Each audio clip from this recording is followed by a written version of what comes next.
নমস্কার বন্ধুরা, আপনারা সবাই দেখছেন সরকারি সংবাদ ইউটিউব চ্যানেল। বন্ধুরা, এই মুহূর্তে ১০০ দিনের কাজের টাকা এবং আবাস যোজনার বকেয়ার টাকা নিয়ে একটি খুবই বড় খবর উঠে এসেছে। তো আপনারা হয়তো জানেন যে আবাসিক টাকা এবং ১০০ দিনের কাজের টাকা কিন্তু অনেক দিন ধরেই দেওয়া হচ্ছে না, আর তারই মধ্যে আবারও দিল্লি থেকে কেন্দ্রীয় পরিদর্শক দল আসছে। তো বন্ধুরা, টাকা না দিয়ে বারবার যে কেন্দ্রীয় দল আসে, এবার কিন্তু তারই প্রতিবাদ করা হয়েছে এবং বলা হয়েছে যে আগে টাকা তারপরে সমীক্ষা। আর এরই প্রত্যুত্তরে কেন্দ্রীয় তরফে একটি বড় খুশির খবর দেওয়া হয়েছে, যা কিন্তু অবশ্যই হাসি ফোটাবে আপনাদেরও মুখে।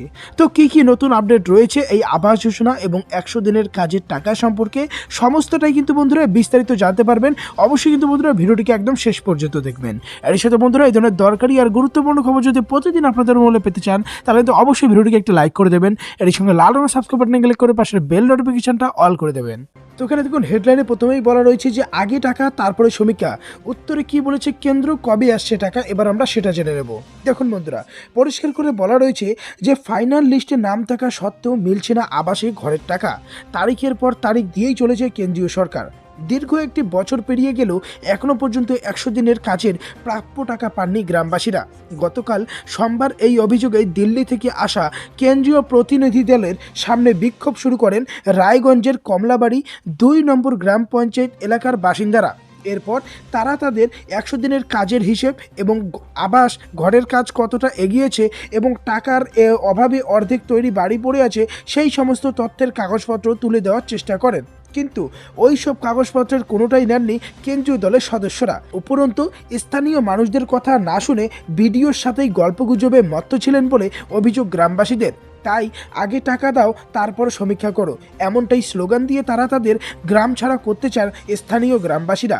কিন্তু পুলিশ তৎকালীন পরিস্থিতি সামলে নিয়ে তারা ঘুরে ঘুরে দেখেন যে কোন কোন পুকুর ১০০ দিনের কাজের আওতায় তৈরি হয়েছে, কয়জন শ্রমিক নিযুক্ত ছিলেন এবং তাদের পাওনা টাকা কত। এরই সাথে আবাসের ঘর তৈরি শুরু করে দেওয়া প্রত্যেকটি মানুষের বাড়ি বাড়ি গিয়ে তারা দেখেন যে কাজ কতদূর এগিয়েছে এবং এক্ষেত্রে সেই বাড়িগুলোর ছবিও তুলে নিয়ে যাওয়া হয়। বন্ধুরা, এসবের পর যখন তাদের প্রশ্ন করা হয়, তখন তাদের দলের সদস্য লালন পাঠক উত্তরে বলেন, আপনারা নিশ্চিন্তে থাকুন, এই পঞ্চায়েতে আমরা কোনো দুর্নীতির চিহ্ন পাইনি। খুব তাড়াতাড়ি কেন্দ্রীয় সরকারের তরফ থেকে টাকা দেওয়া হবে।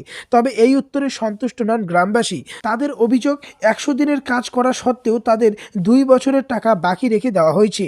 আর এখন এই সব দল পাঠিয়ে নাটক করছে নরেন্দ্র মোদী সরকার। এমনকি আবাস যোজনার বকেয়া টাকা যাতে দিতে না হয়, তার জন্য সেখানে দুর্নীতির মিথ্যে অভিযোগ আনা হচ্ছে বলে জানান গ্রামবাসীরা।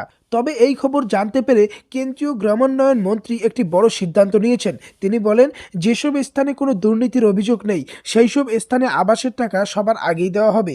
এরই সাথে আর কয়েকদিন ধৈর্য ধরতে বলা হয়েছে কেন্দ্রের তরফে।